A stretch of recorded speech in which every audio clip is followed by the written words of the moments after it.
Morzenin sirri. Nihat, yatırsan deyə ata qapını açdı. Nihat yataqda uzanıb kitab oxuyurdu. Al, Elçinlə danış. Ata telefonun dəstəyini Nihada uzatdı.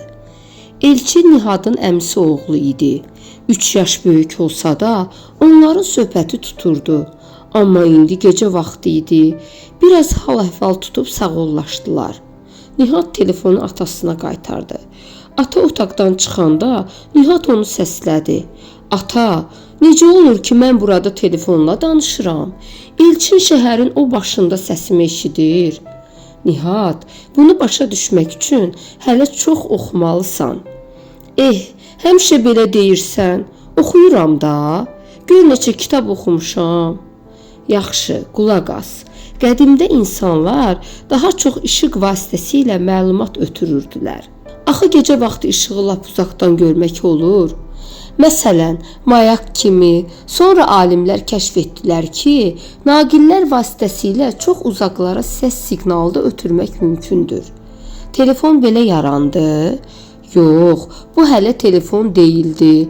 Bunun adı telegram idi. Telegramda uzun və qısa səs siqnallarından istifadə edirdilər. Məsələn, bunun nə mənası var axı? Bu cür necə məlumat ötürmək olar? Bax bunun çox maraqlı tarixçəsi var. Təxminən 150 il əvvəl Amerikada Morze adında bir adam yaşayırdı. O uzun və qısa səs siqnallarından istifadə edib əlifba yaratdı. Cəmi 2 siqnaldan. Necə?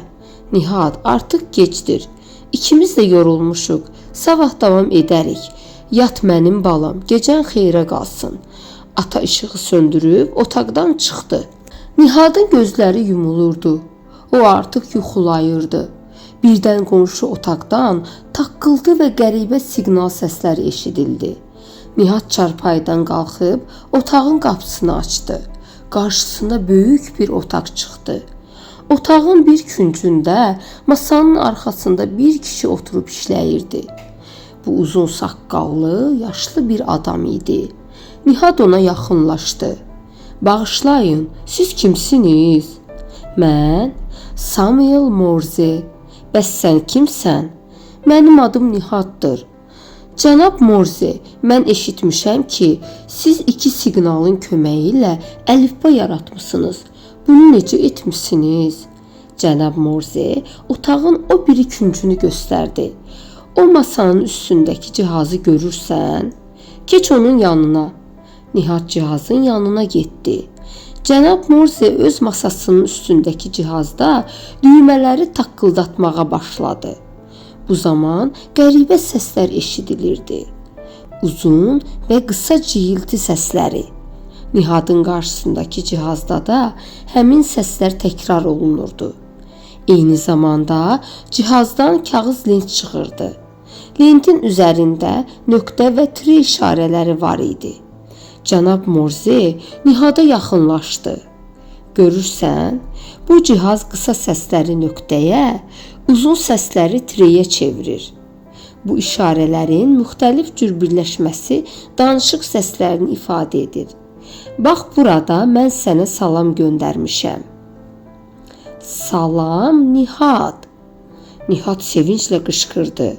Ura, mən hər şeyi başa düşdüm. Nihad, oyan bala.